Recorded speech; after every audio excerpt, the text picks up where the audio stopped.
Welcome back into the GSMC Sports Podcast. Headed into our fourth segment of the day, and we are going to be talking about the all-defense and all-rookie teams that have been announced over the past couple days. So we're going to start with defense because I have some thoughts on that. This was the first year that the NBA decided that it would be positionless in the voting ballots for both the all-NBA teams and the all-defense teams. And that definitely came into effect with these defense teams where we saw 4 centers make the first team. It was Rudy Gobert, Victor Wembanyama, Bam Adebayo, Anthony Davis, and Herb Jones was the 5th option. Shout out Herb Jones, one of my favorite players in the league. But then the second team had no big men, where it was Alex Caruso, Jalen Suggs, Derek White, Drew Holiday, and Jaden McDaniels. So 4 centers on the first team, 4 guards on the second team. And I do think that this is probably going to become a common precedent moving forward. Now, I don't necessarily love it. I feel like there should be some way to, show love because perimeter defenders are absolutely important. And having a point of attack guard defender is a massive deal in the NBA. Definitely not making any types of bold statements there. But that being said, if you were to ask me, out of these 10 players that made the first couple teams, who would you choose to, if we were drafting the number 1 defensive options, you're going to lean in favor of the big men more times than not, unless there is, an extreme elite guard available. And I just think that this is going to be a very common thing moving forward here, where it's going to be an overwhelming number of big men on the first team. And listen, it's not something that I am going to really get up in arms about. At the end of the day, it is what it is.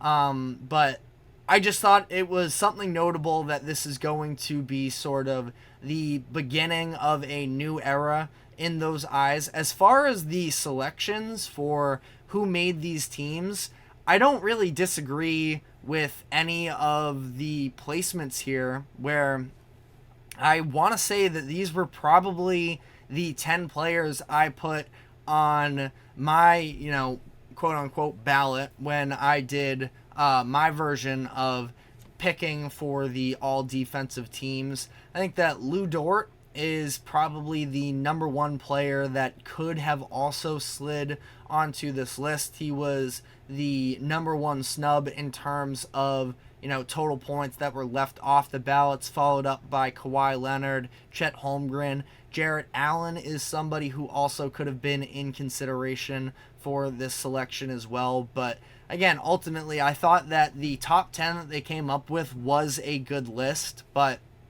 at the same time, I just kind of wish, even if it was, reserving 1 spot for a guard, I think that that should be something that they take into consideration. Now, I don't expect that to be a change in the coming future, and partially because as I talk this out, I can't think of an overwhelming reason as to, why they should make this change, other than looking back at the history of the NBA.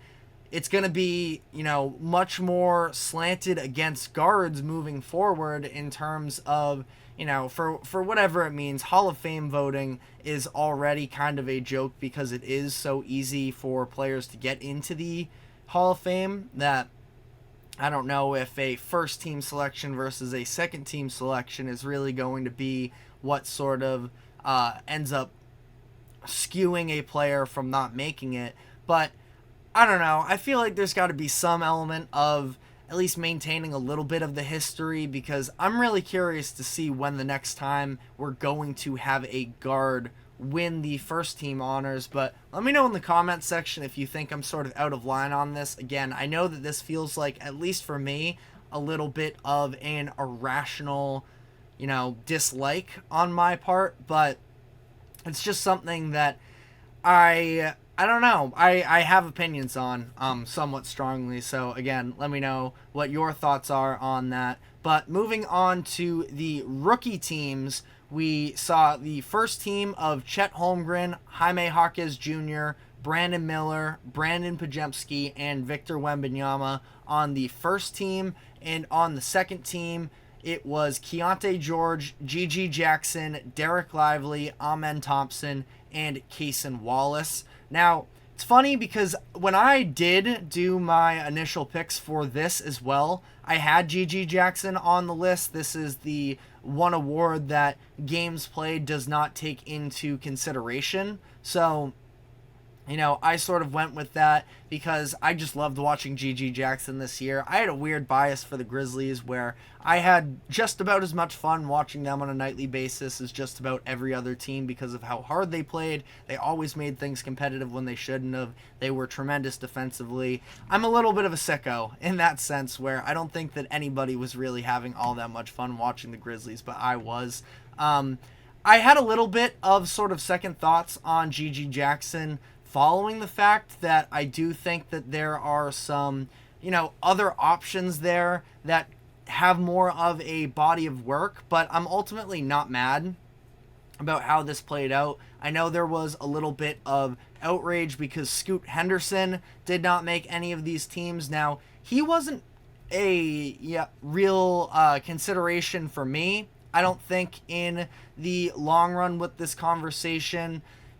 I saw a stat here according to Clutch Points on Twitter where Scoot Henderson led all rookies in assists per game and was fourth in scoring and didn't make any of the teams. He becomes the first third overall pick to fail to do so, make an All-NBA team since R.J. Barrett in 2019. I think that there were flashes with Scoot Henderson that showed he wasn't necessarily, I'm not completely out on him in terms of, I was very high on him coming into the league, and I'm definitely not willing to sell all my stock just yet.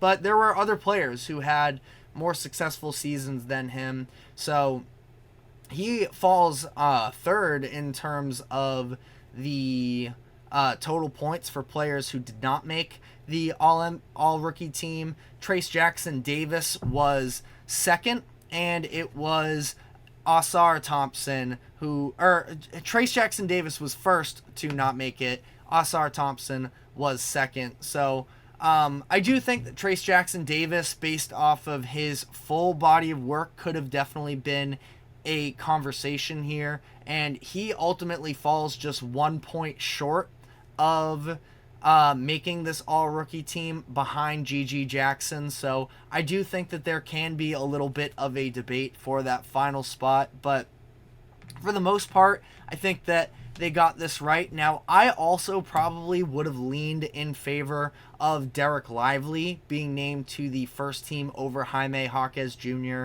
who Jaquez had a great rookie season, but he did sort of struggle down the month by month. We saw his shooting split sort of get worse until I think the very end in April. He may have had an uptick again, but he had a stronger start to the season than he did the finish. Derek Lively was a very impactful player for a good team in the Mavericks. We see the defensive intensity that he brings, the rebounding, all of that, I do think is very valuable. So again, not something that I necessarily have a massive problem with. Now, it wasn't even close between for the voting, where Jaquez had 89 first place votes and Lively had just 26. So something that I at least thought was worth noting. But at the end of the day, I'm not necessarily mad about the results of either of these teams, but let me know if you think anybody was snubbed. But we are going to be taking our final break of the show, and when we come back on the other end, we have some updates on the Los Angeles Lakers coaching search that I want to dive into, so stick with us and we will be right back.